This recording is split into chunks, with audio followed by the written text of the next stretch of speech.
Hi, this is Master Executive Coach Kim Giles, and welcome to our little class on beating the fear of loss. And if you hopefully have already watched the class on beating the fear of failure, I'm going to talk a little bit about both of them at the beginning of the class here, because they go so hand in hand, and I want you to understand why we're focusing on overcoming fear. Because literally all human behavior comes from either a place of love or a place of fear. And all of our bad behavior, no matter what kind of bad behavior or what that looks like, if it's behavior that isn't a positive thing, it's coming from fear. And so I want you to understand today the two core fears that are really the core cause of all of our human relation problems. So let me get this started here for you. And the bottom line is this, that the two core fears that cause all of our bad behavior, the fear of failure is the first one, the fear that I might not be good enough. And we all battle this one to some degree every day. That fear of inadequacy shows up all the time. And I think this one is easier for most people to understand. They're very familiar with what this looks like. The fear of loss, the second one, is a little more tricky. It's obvious when we talk about losing a loved one or losing money or losing your job that we're talking about a loss experience. But there are lots of other experiences that you have every day that are actually loss experiences. Anything that makes you feel taken from, mistreated, walked on, gypped in any way is actually a loss experience. So I often talk about being stuck in traffic, and some of us handle that really well. Some of us get really immature about, get out of the way, I gotta go. You know, we can have road rage, we can act really immature because this is not what we wanted. We needed to get somewhere. We have plans. And the fact that the universe has got me stuck in traffic literally makes me feel taken from or walked on by life itself. Now think about all the different people, places, things in your life that trigger frustration, disappointment. This is not what I wanted. Then you're having a loss experience.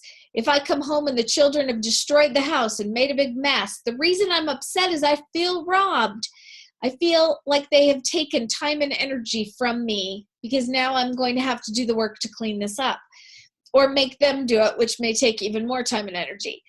So there's lots of loss experiences, and I especially want you to think today about the interactions that you have at work and where you might feel mistreated by a boss or a coworker, where you might feel like things are unfair, anywhere where you feel taken from or given more work than other people got.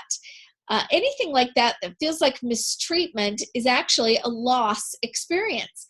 Now, if you've had a lot of loss experiences in the past, maybe you've had some abuse in your past, or you've really had people in your life that took a lot from you, or you've been mistreated badly, you may even have some fear of loss issues. And I see these as kind of a mistreatment lens that you see the world through. And this lens is pretty sure that you're going to be mistreated by people. And because of that, anything that could possibly be seen as mistreatment, it will feel that way to you, and you will feel taken from, and you will be easy to offend.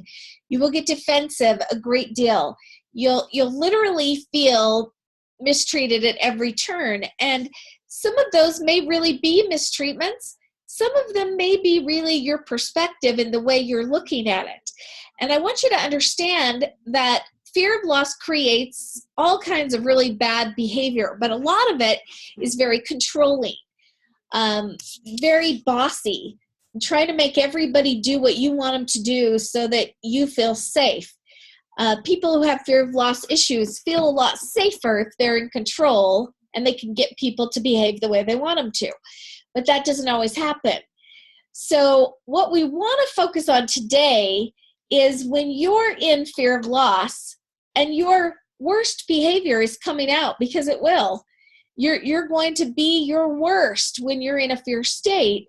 You need to know how to get yourself out of that fear of loss, how to lessen its power over you. And so as part of teaching you that skill, I first want to explain where the fear of loss really comes from.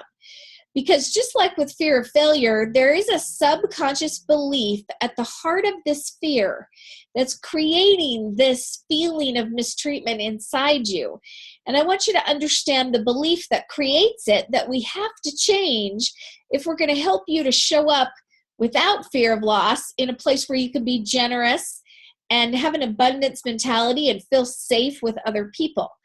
So the belief at play is actually the belief that the universe is random, meaningless, and chaotic.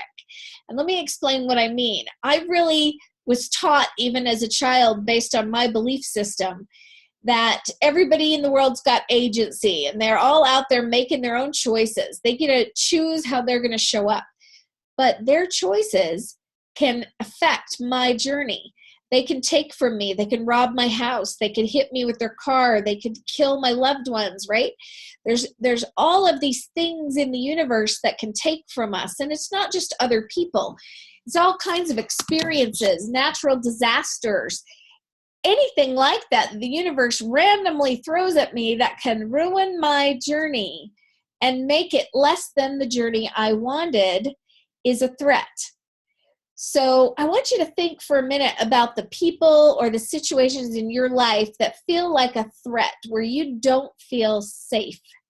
Where do you feel like you could be taken from or mistreated, or you could be hurt? Or where do you feel like you're at risk the most? Because those are the same places where fear of loss is driving and having an effect.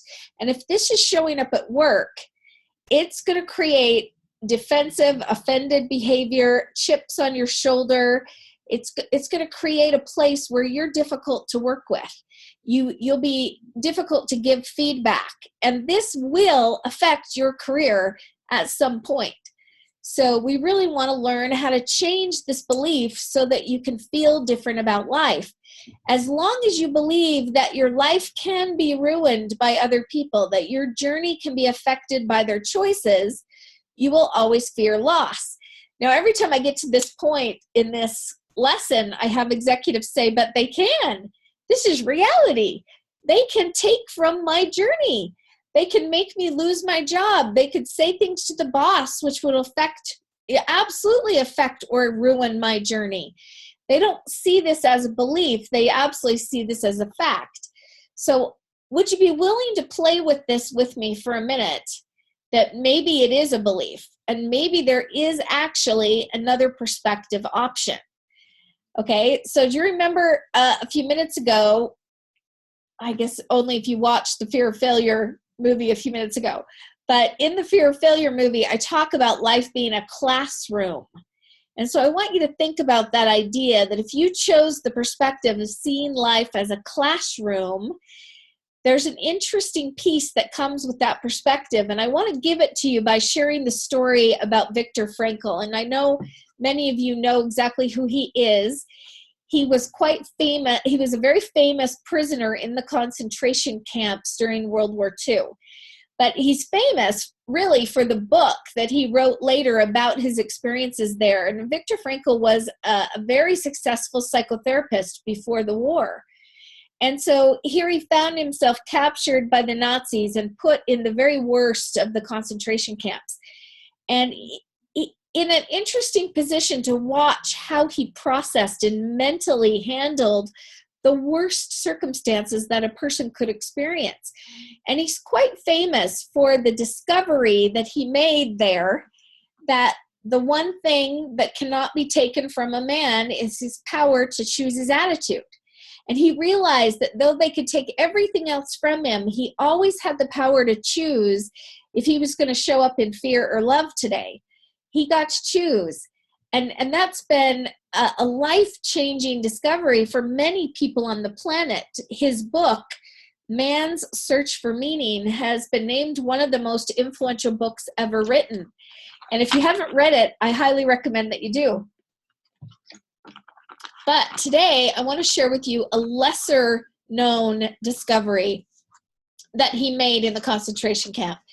As he sat in that place, he asked himself this question: is it random bad luck that I was captured when I was, and that I've ended up in this camp, in this place with these people having this experience right now?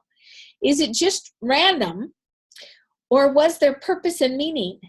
Is there a reason that I was captured when I was, and that I've ended up in this very place with these people at this time? Is there meaning in it?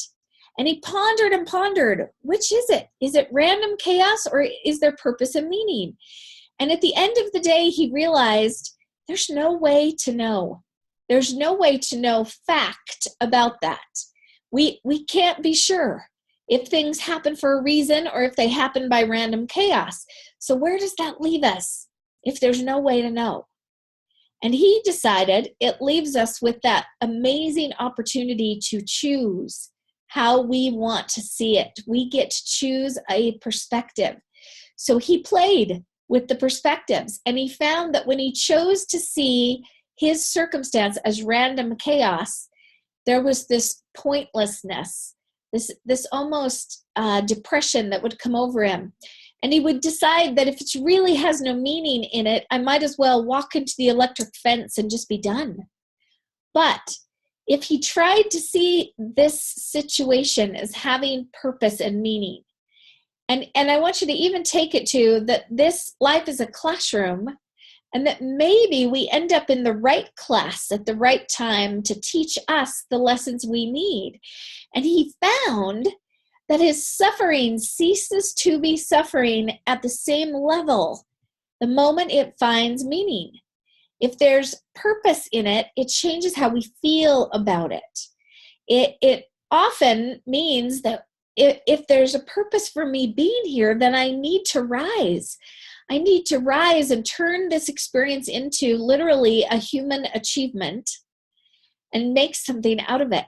And that is exactly what Viktor Frankl chose to do at that moment. He chose to make something from the circumstance, to see it as having purpose. And what he did is he went on to write a book that's become one of the most influential books ever written and affected the lives of billions of people on this planet and made a huge difference in their lives. And this is what happens when you choose to see life as not random chaos, but as actually having meaning and purpose. Now let's take that back to our lives and our situations. So if I'm driving to an important meeting and I find myself stuck in traffic and I'm going to be late, if I see it as random chaos, I'm just going to be bothered. But if I choose to see that maybe this circumstance is my perfect classroom journey today, so the universe has got me in this time at this place for a reason, I would want to rise in my behavior. I wouldn't behave as immaturely. I would decide that maybe the universe has me here because I need to learn patience yet again, because I still haven't got that one down. And I want to be more mature. And how can I handle this and make the best of this time instead of resisting against it? One of my most favorite quotes from the Buddha is, "It is your resistance to what is that causes your suffering." So think about that for a minute. Often we're in a circumstance and it is what it is. This is what you got. So how much are you going to resist it?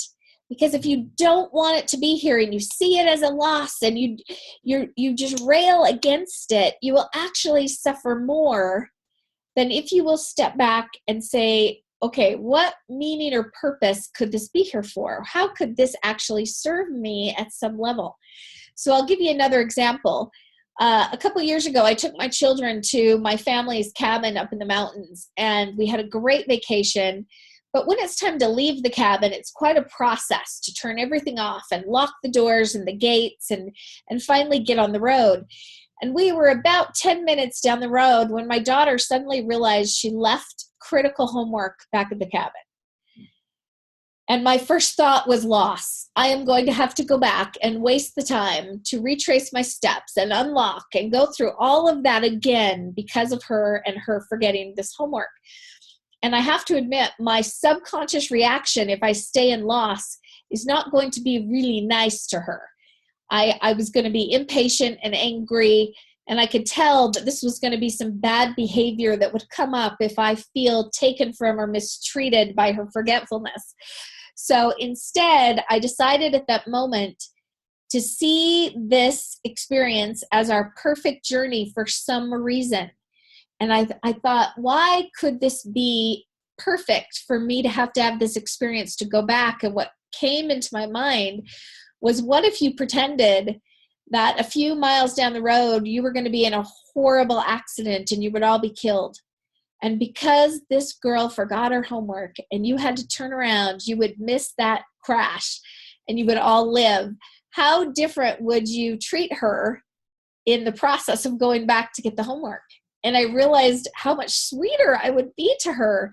I would really show up and of course, ask her next time to be more careful to not forget her homework. But there would also be this, you saved our life in that piece. Now, obviously, this is kind of adding story and delusion to this experience. But the reality is that we add story and delusion to almost every experience. Very rarely are we able to keep our story out. And usually the story that we automatically from our subconscious programming apply to every situation is a negative one.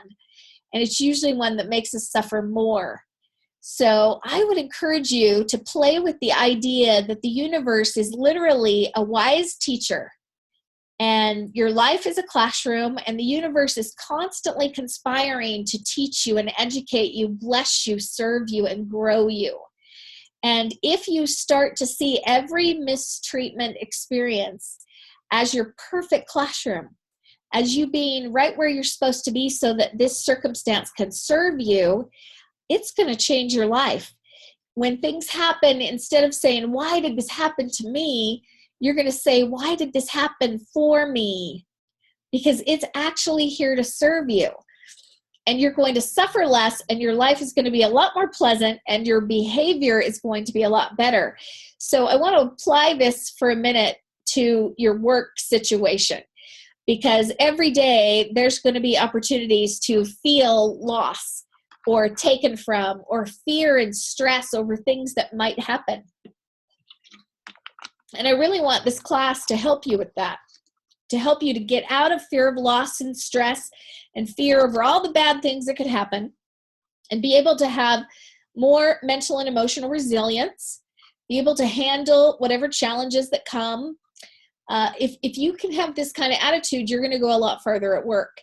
So what we want you to practice all day, every day, as things play out, is that you literally are always safe, because your value is never on the line.